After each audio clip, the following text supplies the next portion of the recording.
Okay. Let's continue. So, ఇందాక మనం proposed delivery date అనేది చూసాం కదండీ. అంటే మన ఎస్ఐపి సజెస్ట్ చేసిన డెలివరీ డేట్ కన్నా in case customer delivery date ముందే కావాలి అన్న ఉంటే గనక అక్కడ మనం బ్యాక్వర్డ్ షెడ్యూలింగ్ అంటామండి. ఓకే. సో, ఇక్కడ మన ఎస్ఐపి సజెస్ట్ చేసిన డేట్ ఏమో as per lead time April 8 అనుకోండి. కస్టమర్ ఏమో వాడు నాకు కావాలి ఈ ప్రొడక్ట్ ఆన్ 5థ్ అని వాడు యొక్క ప్రపోజల్ అనుకోండి. దీన్ని బ్యాక్వర్డ్ అంటారు. అంటే ఓకే. వెనక్కి రావడం. ఓకే.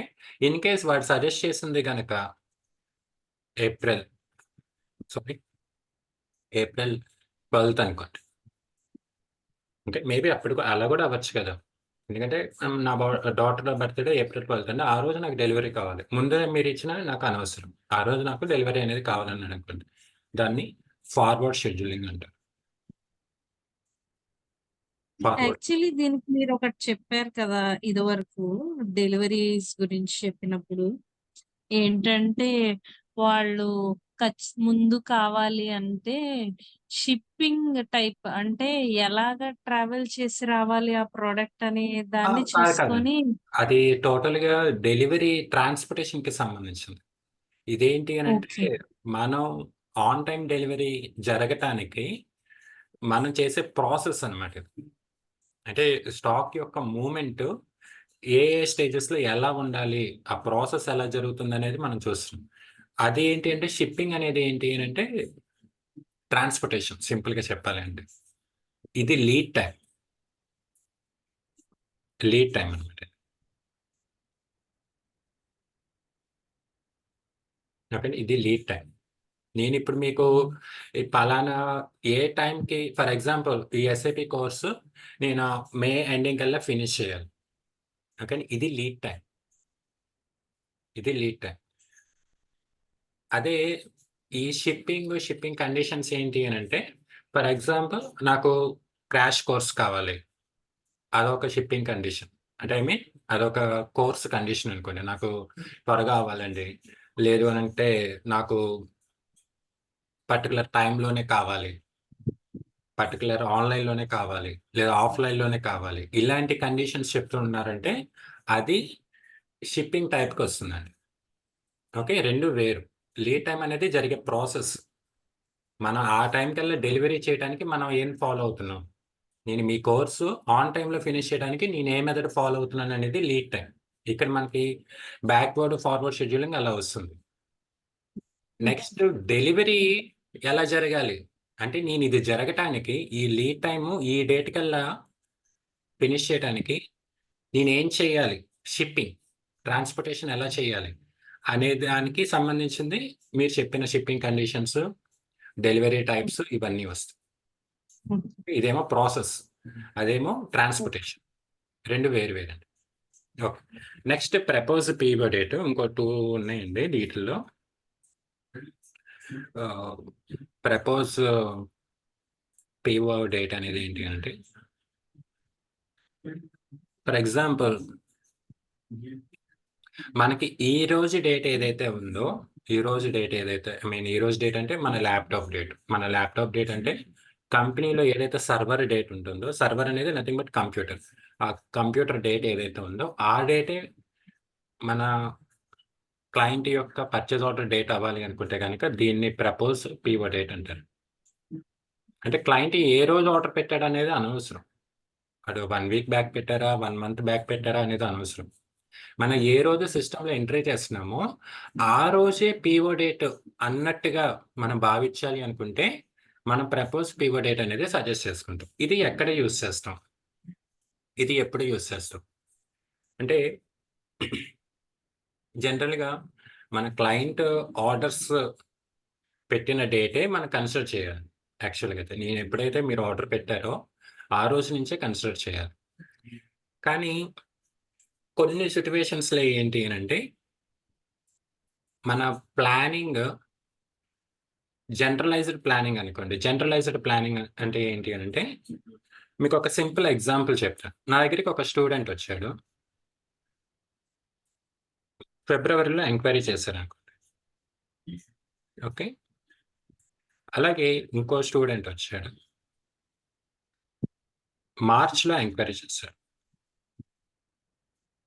ఇప్పుడు ఈ ఇద్దరి స్టూడెంట్స్ జాయిన్ అయింది ఏప్రిల్‌లో అనుకోండి. ఓకే. ఏప్రిల్‌లో అనుకోండి. నేను ఇక్కడ ఏం చేస్తున్నాను సిస్టమ్‌కి, నా ఎస్ఏపీ సిస్టమ్‌కి ఏం చెప్తున్నాను అంటే, వాళ్ళిద్దరూ కూడా ఏప్రిల్‌లోనే ఎంక్వైరీ చేసినట్టుగా నువ్వు జనరేట్ చెయ్యి అంటున్నాను. అంటే వాళ్ళు ఎప్పుడు జాయిన్ అయ్యారో నా క్లాసెస్‌లో, ఆ రోజే వాళ్ళు ఎంక్వైరీ చేసినట్టుగా జనరేట్ చెయ్యి అని చెప్తున్నాను. ఎందుకంటే అక్కడ సమ్మరైజేషన్ అయిపోతుంది. ఇప్పుడు ఈ స్టూడెంట్ ఫిబ్రవరిలో ఎంక్వైరీ చేశారని, ఈ స్టూడెంట్ మార్చ్‌లో ఎంక్వైరీ చేశారు, లేదా ఇంకో స్టూడెంట్ జనవరిలో ఎంక్వైరీ చేశారు. ఇప్పుడు నాకు ఆ డీటెయిల్స్ అవసరమా? అవసరం లేదు. బ్యాచ్ ఎప్పుడు స్టార్ట్ అయింది, ఆ బ్యాచ్ ఎప్పుడు ఫినిష్ అవుతుందనేది నాకు ఇంపార్టెంట్. వాళ్ళు ఎప్పుడు ఎంక్వైరీ చేశారనేది నాకు అన్నెసెసరీ ఇన్ఫర్మేషన్ అనుకుంటే, నేను వాటిని కంప్లీట్‌గా ఎలిమినేట్ చేసేస్తానండి. అంటే వాళ్ళ యొక్క PO date, purchase order date నేను కన్సిడర్ చెయ్యను. వాళ్ళు ఏ రోజైతే నా ఇన్‌స్టిట్యూట్‌లో జాయిన్ అవుతారో, ఆ రోజు నుంచే కన్సిడర్ చేస్తాను. ఎందుకంటే ఆ రోజు నుంచే కదా 3 మంత్స్ కోర్సు కౌంట్ అయ్యేది. వాళ్ళు ఎంక్వైరీ చేసిన దగ్గర నుంచి 3 మంత్స్ అనుకోండి, అది కరెక్ట్ కాదు కదా! వాళ్ళు బ్యాచ్‌లో జాయిన్ అయిన దగ్గర నుంచి 3 మంత్స్ కౌంట్ అవ్వాలి. సో, ఇక్కడ నేను ఎస్ఏపీ సిస్టమ్‌కి ఏం చేస్తున్నాను, ప్రపోజ్ పీఓ డేట్ ఏంటి అంటే, ఎప్పుడైతే బ్యాచ్ స్టార్ట్ అవుతుందో, ఆ రోజే పీఓ డేట్ అనుకుని జనరేట్ చెయ్యి అని నేను ఎస్ఏపీకి చెప్తున్నాను. దాని ప్రకారమే అది ప్రపోజ్ డేట్ అనేది జనరేట్ చేస్తుంది. ఇలానే కంపెనీస్‌లో గూడా కస్టమర్స్ ఎప్పుడు ఎంక్వైరీ చేశారు, వాళ్ళకెప్పుడు కొటేషన్ ఇచ్చాము అది అనవసరం. వాళ్ళెప్పుడు ఆర్డర్ పెట్టారు, వాళ్ళు పర్చేజ్ ఆర్డర్ ఎప్పుడు పెట్టారో, ఆ రోజే ఎంక్వైరీ జరిగినట్టు, ఆ రోజే మనం కొటేషన్ జనరేట్ చేసినట్టు నువ్వు భావించి జనరేట్ చెయి. అని క్లయింట్ రిక్వైర్మెంట్ అనుకోండి. అక్కడ మనం ప్రపోజ్ పీఓ డేట్ అనేది జనరేట్ చేసుకుంటాం. ఎందుకంటే ఇప్పుడు వాళ్ళు ఎంక్వైరీ ఫస్ట్ ఏప్రిల్ ఫస్ట్ జనవరిలో పెట్టారు. ఒకళ్ళు ఫిబ్రవరిలో ఎంక్వైరీ పెట్టారు. ఒకళ్ళు మార్చ్‌లో ఎంక్వైరీ పెట్టారు. కానీ వాళ్ళందరూ పర్చేజ్ ఆర్డర్స్ పెట్టింది ఏప్రిల్‌లోనే. ఇక్కడ నాకు కావాల్సింది ఏంటి అంటే ప్రాసెస్ ఎప్పుడు గూడా ఎప్పటి నుంచి స్టార్ట్ అవుతుంది? పర్చేజ్ ఆర్డర్ పెట్టిన దగ్గర నుంచి ప్రాసెస్ స్టార్ట్ అవుతుంది. అంటే లీడ్ టైమ్ అనేది ఎక్కడి నుంచి కౌంట్ అవుతుంది? పర్చేజ్ ఆర్డర్ దగ్గర నుంచి. ఎంక్వైరీ దగ్గర నుంచి లీడ్ టైమ్ అనేది కౌంట్ అవ్వదండి ఎప్పుడు. మీ batch course 3 months I mean SAP course ఎంత పీరియడ్ అంటే 3 మంత్స్ అన్నాను. 3 మంత్స్ ఎప్పటి నుంచి కౌంట్ అవుతుంది? మీరు జాయిన్ అయిన దగ్గర నుంచి. బ్యాచ్ స్టార్ట్ అయిన దగ్గర నుంచి కౌంట్ అవుతుంది. మీరు ఎంక్వైరీ చేసిన దగ్గర నుంచి కాదు కదా! సేమ్ ఎగ్జాక్ట్‌లీ అదే లాజిక్ క్లయింట్ బిజినెస్‌లో లీడ్ టైమ్ పర్చేజ్ ఆర్డర్ పెట్టిన దగ్గర నుంచి కౌంట్ అవ్వాలి. ఆ ప్రాసెస్ క్లయింట్ ఫాలో అవుతున్నాడు అనుకుంటే గనక, మన ప్రపోజ్ పీఓ డేట్ అనేది ఇష్యూ చేస్తాం. అంటే ఆ రోజే మన ఎంక్వైరీ జరిగినట్టు, ఆ రోజే మనం కొటేషన్ అనేది జనరేట్ చేసినట్టు చేస్తాం. లేదు దేనికదే సెపరేట్ సెగ్మెంట్‌గానే ఉండాలి.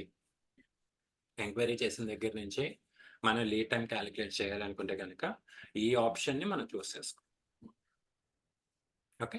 సో, ఇది ప్రపోజ్ పీఓ డేట్ అండి. నెక్స్ట్ ఇంకో సింపుల్ థింగ్ డేట్ టైప్ ఉంటుందండి. డేట్ టైప్ అనేది ఏం లేదు.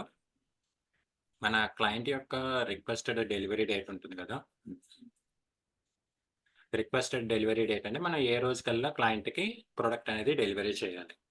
దీన్ని ఐ మీన్ ఆ డేట్ మనకి ఎలా డిస్‌ప్లే అవ్వాలి? ఫర్ ఎగ్జాంపుల్ 30/03/2024 ఇదేంటి అనంటే జస్ట్ నంబర్ ఫార్మాట్‌లో వచ్చిందండి. లేదు 30 మార్చ్ 2024 ఇలా డేట్ వైస్, మంత్ వైస్ రావాలి అనుకుంటే, ఫుల్ డీటెయిల్‌గా కనపడాలనుకుంటే ఆ టెక్స్ట్ ఇస్తాం. డేట్ వైజా, మంత్ వైజా, ఇయర్ వైజా ఇలా సెపరేట్‌గా రావాలనుకుంటే. అంటే డేట్ అనేది ఎలా డిస్‌క్లోజ్ అవ్వాలి సేల్స్ ఆర్డర్ మీద అనేది డేట్ టైప్ చూసుకుంటాం. ఒక్కొక్క క్లయింట్ ఒక్కొక్కలాగా ప్రపోజ్ చేస్తాడు.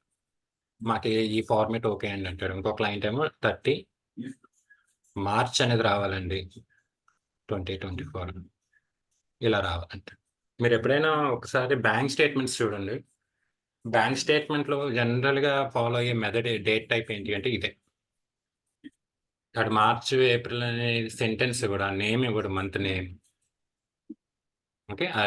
ఫార్మాట్‌లో నంబర్ ఫార్మాట్‌లోనే ఉంటుంది. అంటే వాడు ఫాలో అయ్యే డేట్ టైప్ ఏంటి? Number format. లేదు క్లయింట్ నాకు డేట్ వైస్, మంత్ వైస్ రావాలనుకుంటే గనక ఇది ప్రపోజ్ చేస్తాం. ఓకే. సో, ఇప్పుడు నేను కొన్ని ఇంటర్వ్యూ క్వెషన్స్ చెప్తానండి. ఇప్పటి వరకు జరిగిన ఈ డాక్యుమెంట్ టైప్స్‌లో ఉన్నవి. వాటి గురించి చూద్దాం. కొన్ని interview questions. Okay. First interview question ఏంటి అని అంటే అండి,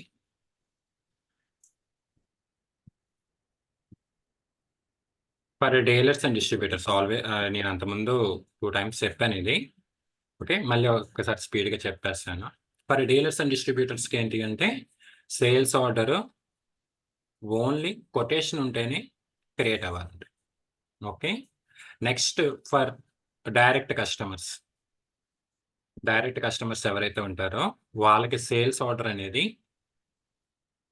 కొటేషన్ లేకపోయినా సరే క్రియేట్ అవ్వాలి. కొటేషన్ అనేది మ్యాండేటరీ కాదు. ఈ కంట్రోల్ ఎక్కడ ఉంది అనేది ఇంటర్వ్యూ క్వశ్చన్ అండి. దానికి మీరు ఇచ్చే ఆప్షన్ డాక్యుమెంట్ టైప్స్‌లో రిఫరెన్స్ మ్యాండేటరీ అనే ఫీల్డ్ మీరు యూజ్ చేయాలి అక్కడ. Reference mandatory. ఓకే. అంటే ఇప్పుడు ఈ సెగ్మెంట్‌కి మనం ఒక డాక్యుమెంట్ టైప్ క్రియేట్ చేస్తాం. ఫర్ ఎగ్జాంపుల్ Z01 ఇదొక కోడ్ అనుకోండి. ఈ రిక్వెస్ట్‌కి మనం Z02 అని ఇంకో డాక్యుమెంట్ టైప్ క్రియేట్. అక్కడ 2 డాక్యుమెంట్ టైప్స్ కంపల్సరీ ఉండాలి. ఒక డాక్యుమెంట్ టైప్‌లోనే ఈ 2 ప్రాసెస్‌లు అనేది మనం చేయలేము. అది కన్ఫర్మ్. అంటే అక్కడ ఎండ్ యూజర్‌కి మీరేం చెప్తారు? డీలర్స్, డిస్ట్రిబ్యూటర్స్ గనక మనకు ఆర్డర్ పెడితే Z01 అనే డాక్యుమెంట్ టైప్‌ని యూజ్ చేయండి. ఇన్ కేస్ డైరెక్ట్ కస్టమర్స్ గనక ఆర్డర్ పెడితే Z02 అనే డాక్యుమెంట్ టైప్‌ని మీరు యూజ్ చేయండి అని చెప్తారు. ఓకే. రెండిట్లకి 2 డాక్యుమెంట్స్ టైప్స్ అనేవి కంపల్సరీ. ఈ ఒక్క డాక్యుమెంట్‌లోనే నేను యూజ్ చేయాలని క్లయింట్ అడిగారనుకోండి. సార్ అలా పాసిబుల్ అవ్వదని మనం సజెస్ట్ చేయాలి. మేబీ అడగొచ్చు. ఆ ఒక్క డాక్యుమెంట్‌లోనే చేయండి. సార్ అలా పాసిబుల్ అవ్వదండి. ఎందుకంటే వన్స్ రిఫరెన్స్ మ్యాండేటరీ గనక మనం ఇచ్చేసాము అంటే అది కంపల్సరీగా ఒక డాక్యుమెంట్‌కి అప్లై అవుతుంది. ఓకే. నెక్స్ట్ అండి. క్లయింట్ రిక్వైర్మెంట్ ఏంటి అనంటే ఇంకో interview question. System should not allow నేను మీకు ఇచ్చిన మెటీరియల్‌లో ఉన్నాయండి ఇంటర్వ్యూ క్వెషన్స్. ఆన్సర్స్ లేవు అక్కడ. ఓకే. ఆన్సర్స్ ఏ ఇంటర్వ్యూ మెటీరియల్‌లో ఉన్న అన్ని ఇంటర్వ్యూ క్వెషన్స్‌కి ఎక్కడ లేవు. ఓకే. సో, ఇది రివైజ్ చేసిన మీకు ఏమైనా డౌట్ వచ్చినప్పుడు ఈ వీడియో రికార్డ్ చేస్తున్నాం కాబట్టి దాన్ని రివైజ్ చేసుకోండి. Okay. Client requirement system should not duplicate of sales order. Duplicate of sales order అంటే ఏంటి? ఇన్ కేస్ ఎంటర్ చేసిన డాక్యుమెంట్‌నే మళ్ళీ అగైన్ ఎంటర్ చేస్తున్నాడు. ఓకే. ఎంటర్ చేసిన డాక్యుమెంట్‌ని మళ్ళీ ఎంటర్ చేస్తుంటే అలా ఎంటర్ అవ్వకుండా చూడాలి. అది ఎలా చూస్తాము? ఎక్కడ చూస్తాము అంటే మీకు ఇక్కడ డాక్యుమెంట్ టైప్స్‌లో ఇండికేటర్ అనే ఆప్షన్ ఉంటుందండి. ఇండికేటర్. ఓకే. ఈ ఫీల్డ్‌లో మీరు ఆ వాల్యూ ఇచ్చుకుంటే డూప్లికేషన్ ఆఫ్ డాక్యుమెంట్స్ అనేది జరగదు. అది సేల్స్ ఆర్డర్ అవ్వచ్చు, డెలివరీ అవ్వచ్చు, ఇన్వాయిస్ కూడా అవ్వచ్చు. అంటే ఎండ్ యూజర్ ఏంటంటే daily number of documents enter చేస్తాడు కాబట్టి ఎంటర్ చేసిన డాక్యుమెంట్ మళ్ళీ ఎంటర్ చేసే ఛాన్స్ ఉంది. ఎందుకంటే మాన్యువల్ ఎర్రర్స్ మనం జరగవు అని క్లయింట్‌కి మనం కన్ఫర్మేషన్ ఇవ్వలేం కదా! ఇప్పుడు ఫర్ ఎగ్జాంపుల్ మీ అడ్మినిస్ట్రేషనే నా ఇన్‌స్టిట్యూట్‌లో జరిగింది. మళ్ళీ అదే రీ ఎంటర్ చేసే ఛాన్సెస్ ఉంటాయి. అలా జరగకుండా చూడాలంటే మీరు అక్కడ యూజ్ చేసే ఆప్షన్ ఏంటంటే ఇండికేటర్. ఇదేం చేస్తుంది అంటే ఒక్కసారి ఎంటర్ చేసేసిన ప్రాసెస్ ఏదైతే డేటా ఉంటుందో అది ఆల్రెడీ ఇండికేటర్ ప్రకారం ఎంటర్ చేస్తాం కాబట్టి మళ్ళీ అగైన్ మీరు ఎంటర్ చేస్తున్నారనుకోండి ఎర్రర్ చూపిస్తుంది. అది ఎలా తెలుసుకుంటుంది ఇండికేటర్? ఇండికేటర్ ఎలా తెలుసుకుంటుంది? Customer name. ఓకే. నెక్స్ట్ అలాగే materials. Okay. And PO number. ఇది ఇంపార్టెంట్ అండి. నేను మళ్ళీ చెప్తాను చూడండి. ఇప్పుడు customer for example a limited అండి. ఓకే. షర్ట్స్ మెటీరియల్ వచ్చి షర్ట్స్. నేనే మీ కస్టమర్‌ని అనుకోండి ఫర్ ఎగ్జాంపుల్ మీ క్లయింట్‌ని అనుకోండి. నేను మీ కంపెనీలో షర్ట్స్ ఆర్డర్ పెట్టాను. మీరు అది ప్రాసెస్ చేస్తున్నారు. మళ్ళీ ఈ గ్యాప్‌లో మళ్ళీ అగైన్ షర్ట్స్ ఆర్డర్ పెట్టాను. ఓకే. అక్కడ పెట్టకూడదని రూల్ ఏం లేదుగా. ఫర్ ఎగ్జాంపుల్ నేనే అమెజాన్‌లో ఉన్నాను. ఫర్ ఎగ్జాంపుల్ నాకొక షర్ట్ నచ్చింది. ఆర్డర్ బుక్ చేశాను. ఓహ్! ఈ షర్ట్ ఇంకా బాగుంది కదా! మళ్ళీ ఇలాంటిది ఇంకోటి తీసుకుందాం అని ఇంకో ఆర్డర్ పెడుతున్నాను. దాంట్లో తప్పేముంది? అక్కడ డూప్లికేషన్ అనేది జరగకూడదు. కానీ డూప్లికేషన్ ఎప్పుడు జరిగినట్టు? నేనేదైతే ప్రొడక్ట్ అమెజాన్‌లో ఆర్డర్ పెట్టానో, అదే 2 టైమ్స్ వాళ్ళు ప్రాసెస్ చేస్తుంటే అది డూప్లికేషన్. నేను 2 టైమ్స్ ఆర్డర్ కాదు 3 టైమ్స్ 4 టైమ్స్ 5 టైమ్స్ అయినా ఆర్డర్ పెట్టుకోవచ్చు అమెజాన్లో. కానీ నేను సింగిల్ ఆర్డర్ని డూప్లికేషన్ ఆఫ్ వర్క్ కనుక చేస్తుంటే అక్కడ ఆ ప్రాసెస్ జరగకుండా ఆపాలి. అది ఎలా ఆపుతుంది? పిఓ నెంబర్ అనమాట. ఓకే, మన ఆర్డర్ పెట్టిన నెంబర్ ఉంటుంది కదా, ఆ ఆర్డర్ పెట్టిన నెంబర్ ఏదైతే ఉందో మళ్ళీ అగైన్ ఆ నెంబర్ వస్తుంటే సిస్టమ్ అలర్ట్ చేస్తుంది. అది ఏ ఆప్షన్ అలర్ట్ చేస్తుంది? ఇండికేటర్. ఇది అలర్ట్ చేస్తుంది. సేమ్ పిఓ నెంబర్ వస్తుంది, అలర్ట్. అక్కడ ఆగిపోతుంది ప్రాసెస్. అక్కడ ఎండ్ యూజర్ క్రాస్ చెక్ చేసుకుంటాడు, ఓకే ఇది ఆల్రెడీ ఎంటర్ చేసిన డాక్యుమెంటే, మళ్ళీ అగైన్ ప్రాసెస్ అవుతుంది, దాన్ని స్టాప్ చేస్తుంది. ఓకే, ఈ రెండిట్ల వల్ల ఓన్లీ తెలియదండి. చెప్పాను కదా, నేను అమెజాన్లో ఒక షర్ట్ ఆర్డర్ పెట్టాను, సేమ్ అదే షర్ట్ మళ్ళీ ఆర్డర్ పెట్టచ్చుగా. లేదు డెలివరీ అయిపోయినామండి, డెలివరీ అయిపోయి మీరు బిల్లు కూడా పే చేసేసి అంతా అయిపోయిన తర్వాత మళ్ళీ మీరు ఆర్డర్ పెట్టుకోవాలని వాడు నాకు చెప్పాడుగా. ఓకే, సో అందుకని ఏంటంటే పిఓ నెంబర్ ఆప్షన్ ఈ ఇండికేటర్ అనేది చెక్ చేస్తుంది. Next question. Client is having BOM material. నేను మెటీరియల్లో చూసి చదువుతున్నానండి. ఓకే, వీటి దగ్గర ఆన్సర్స్ మటుకి వాటిలో లేవు. మీరు ఈ వీడియోని రీవాచ్ చేయండి, మీకు సింపుల్గా ఉంటుంది. బట్ సిస్టమ్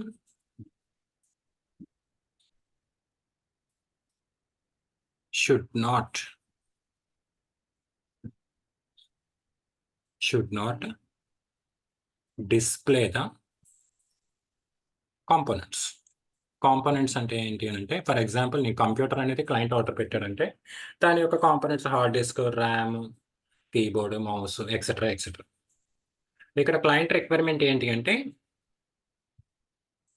BOM మెటీరియల్ అనేది ఉన్నప్పుడు సేల్స్ ఆర్డర్లో ఆ సబ్ ఐటమ్స్ లిస్ట్ రాకూడదు, మెయిన్ ఐటమ్ ఒక్కటే డిస్ప్లే అవ్వాలి. అంటే ఫర్ ఎగ్జాంపుల్ సేల్స్ ఆర్డర్లో మీరు ఇక్కడ 1 కంప్యూటర్ అని మీరు ఇక్కడ ఎంటర్ చేసినప్పుడు ఈ కంప్యూటర్ ప్రైస్ ఫర్ ఎగ్జాంపుల్ 15,000 అనుకోండి, అది డిస్ప్లే అవుతుంది. దీని కింద RAM, hard disk, mouse, keyboard అని ఇలా ఆప్షన్ రాకూడదు. అది క్లయింట్ రిక్వైర్. దీన్ని మీరు ఎక్కడ కంట్రోల్ చేస్తారనేది ఇంటర్వ్యూ క్వశ్చన్. ఎక్కడ కంట్రోల్ చేస్తారు అని అంటే simple thing, check division option గురించి మీకు చెప్పాను. ఓకే, దీని డివిజన్ వేరు ఉన్నప్పుడు ఈ డివిజన్ కన్సిడర్ చేయాలి, ఈ డివిజన్ కన్సిడర్ చేయకూడదు. అంటే సబ్ ఐటమ్స్ యొక్క డివిజన్ కన్సిడర్ చేయకూడదు. Only computer main item division display అవ్వాలి అనుకుంటే చెక్ డివిజన్ అనే వాల్యూ ఇవ్వండి. దాని మీనింగ్ ఏంటి అంటే సింపుల్గా ఈ ఆప్షన్స్ ఏవి కూడా మనకి స్క్రీన్ మీద కనపడకూడదు, సేల్స్ ఆర్డర్లో కనపడకూడదు. అవి కనపడకూడదు అనుకుంటే ఈ చెక్ డివిజన్ అనే ఆప్షన్ని చూస్ చేసుకుంటాం. ఓకే, అప్పుడు ఓన్లీ మెయిన్ ఐటమ్ మాత్రమే సేల్స్ ఆర్డర్లో కనబడుతుంది ఆ డాక్యుమెంట్లో. ఓకేనే, so BOM list sub items మనకి సేల్స్ ఆర్డర్లో కనపడకూడదు అనుకుంటే చెక్ డివిజన్ అనే ఆప్షన్ని చూస్ చేసుకుంటాం. Next,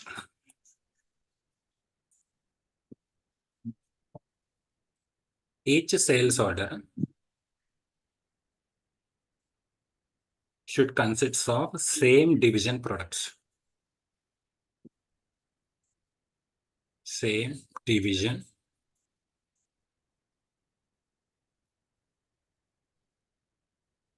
products.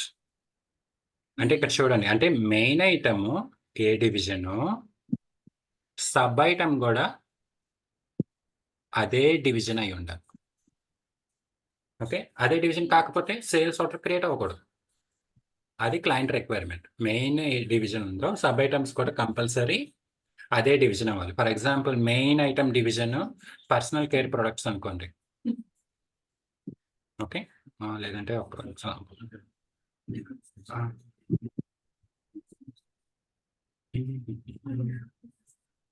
ఓకే, హాస్పిటలైజ్లో చూస్తే కనుక గైనకాలజిస్ట్ మెయిన్ డివిజన్ గైనకాలజిస్ట్.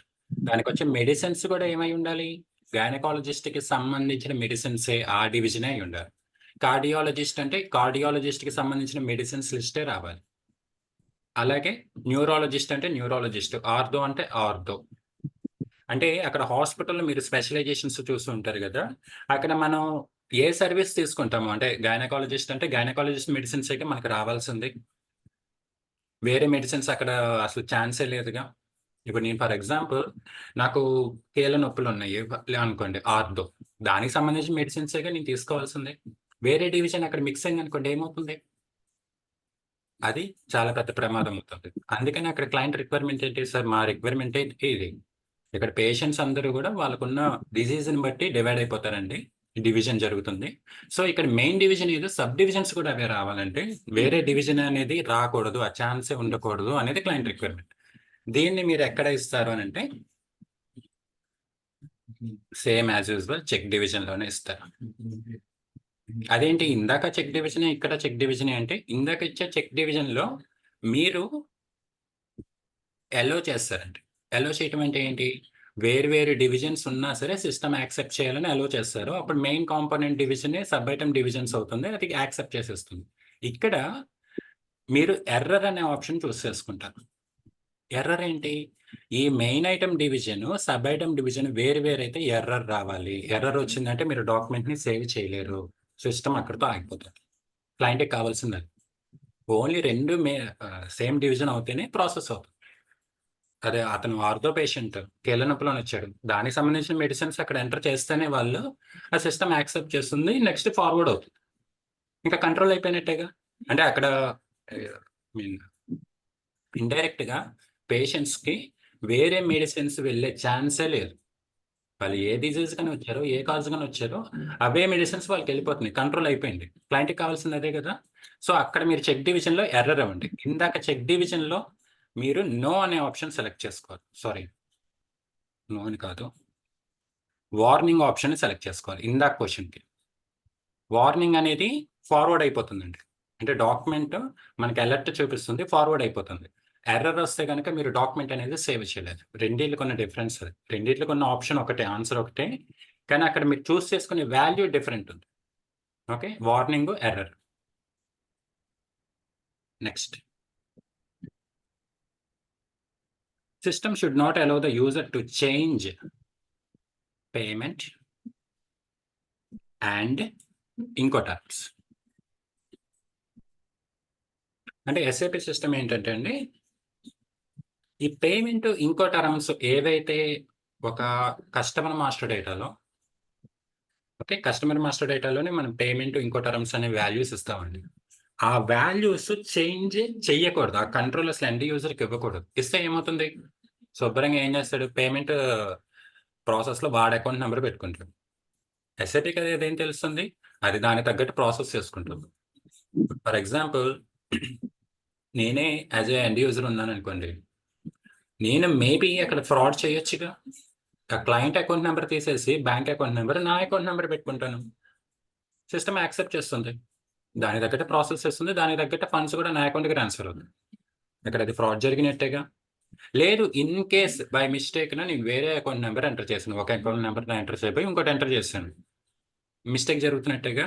అందుకని క్లయింట్ రిక్వైర్మెంట్ ఏంటి? సార్ ఇది ఇంకో టర్మ్స్ గాని, ఇంకో టర్మ్స్ అంటే international commercial terms. Unloading, loading charges, insurance ఎవరు ఎంతవరకు బేర్ చేయాలి? Agreement between vendor and customer. అంటే అబ్రాడ్‌లో ఉన్నప్పుడు ఈ చార్జెస్, ఈ ఎక్స్‌పెన్సెస్ అన్నీ గూడా ఎవరు ఎంతవరకు బేర్ చేసుకోవాలనేది ఇంకో టర్మ్స్ అండి. ఓకే. International commercial terms. ఇవి అలాగే పేమెంట్ టర్మ్స్ మారకూడదు. ఓకే. ఆ కంట్రోల్ ఎక్కడ ఉంది అంటే ఎస్ఏపీలో ఇన్‌కంప్లీట్ ప్రొసీజర్ అన్నమాట. Option incomplete procedure. Incomplete procedure అంటే ఏంటి? ఏవైతే మ్యాండేటరీ ఫీల్డ్స్ ఉంటాయో అవన్నీ గూడా మనం ఇక్కడ ఇవ్వటం జరుగుతుందండి. Mandatory fields. క్లయింట్ ఈ ఫీల్డ్స్ కంపల్సరీ ఎంటర్ చేయాలి. ప్లస్ ఈ ఫీల్డ్స్ చేంజ్ చేయడానికి ఉండదు. నేను అగైన్ మళ్ళీ చెప్తున్నాను చూడండి. నేను ఫర్ ఎగ్జాంపుల్ పేమెంట్ టర్మ్సే ఉన్నాయి. ఆర్ పేమెంట్ ఆప్షన్సే ఉన్నాయి. ఈ కస్టమర్‌కి ఫర్ ఎగ్జాంపుల్ ఒక కస్టమర్‌కి ఓకే. ఒక్క నిమిషం అండి. ఈ కస్టమర్‌కి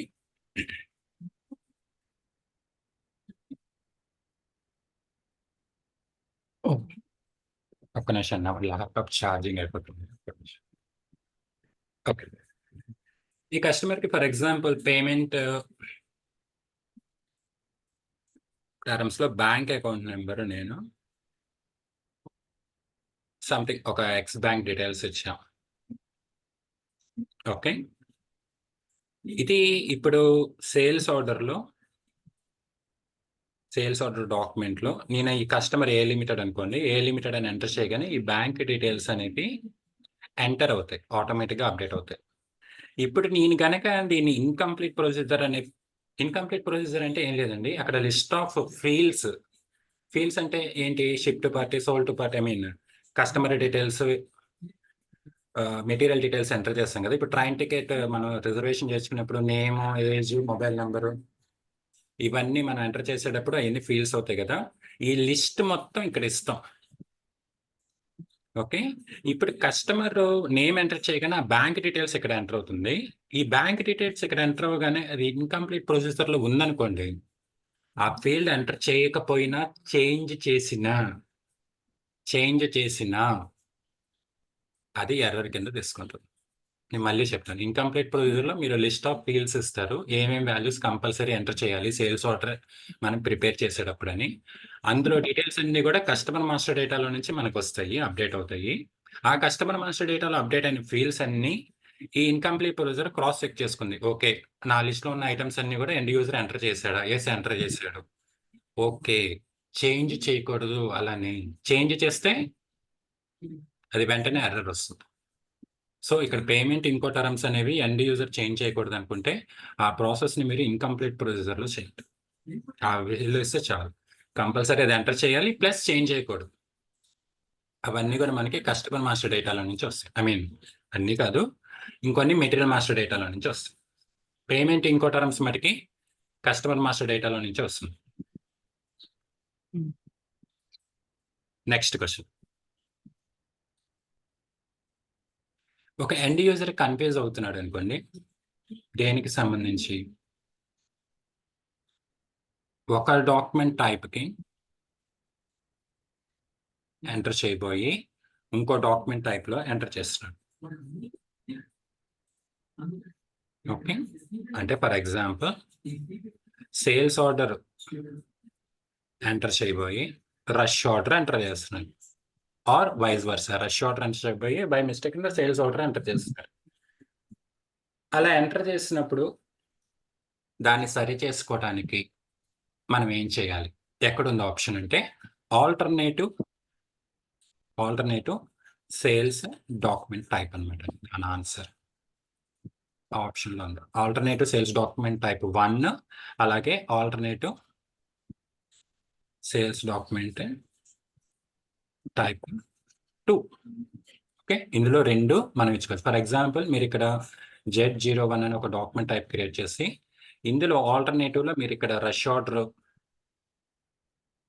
నెక్స్ట్ అలాగే రిటర్న్ ఆర్డర్ రెండు ఇచ్చుకున్నారు అంటే మీరు ఇప్పుడు by mistake rush order enter చేశారు. సో రష్ ఆర్డర్ నుంచి సేల్స్ ఆర్డర్కి రావచ్చు, సేల్స్ ఆర్డర్ నుంచి రిటర్న్ ఆర్డర్కి వెళ్ళొచ్చు, ఎలాగైనా మీరు చేంజ్ చేసుకోవచ్చు ఆ డాక్యుమెంట్. ఓకే, ఇక్కడ మీరు ఇన్ కేసు ఈ వాల్యూస్ ఇవ్వలేదు అనుకోండి, మీరు ఆ డాక్యుమెంట్ అనేది వేరే డాక్యుమెంట్లోకి డైరెక్ట్గా షిఫ్ట్ అవ్వలేరు, మొత్తం క్యాన్సిల్ చేసి మళ్ళీ కొత్తగా రీఎంట్రీ చేయాల్సిందే A to Z వాల్యూస్ అని.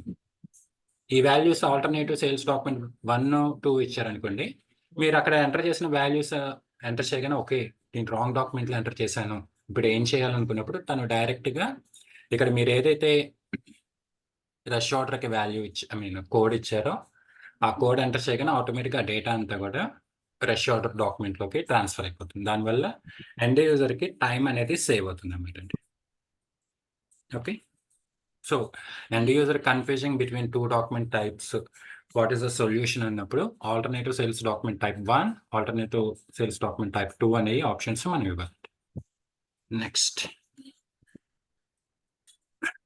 Requirement is after creating sales order by user. After creating అంటే ఒక సేల్స్ ఆర్డర్ అనేది క్రియేట్ చేసిన తర్వాత, after creating sales order by user, the order will be send to authorised people to release, then only system to allow create, delivery and invoice. Okay, అంటే sales order అనేది create అయిన తర్వాత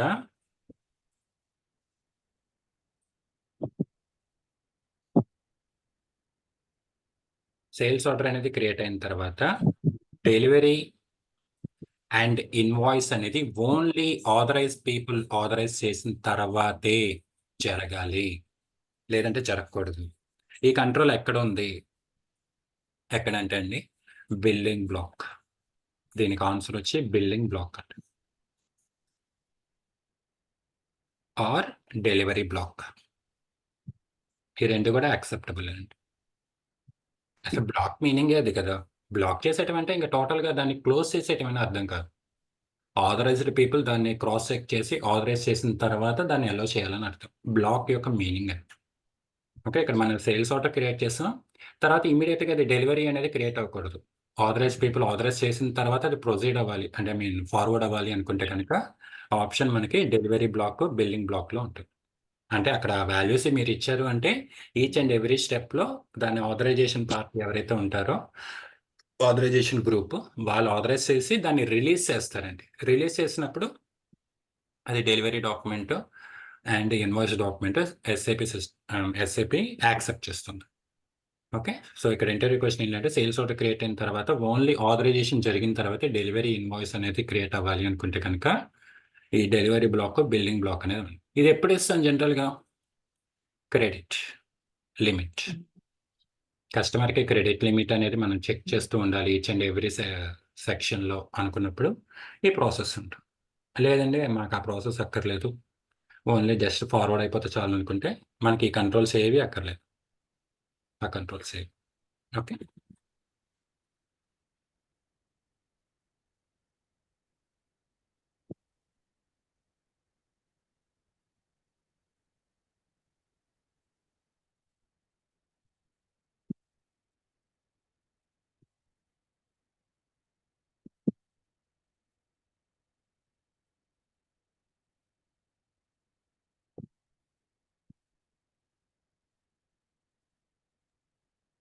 okay అండి. సరే అండి, నేను ఈ సెషన్ ఇక్కడితో క్లోజ్ చేస్తున్నా అండి.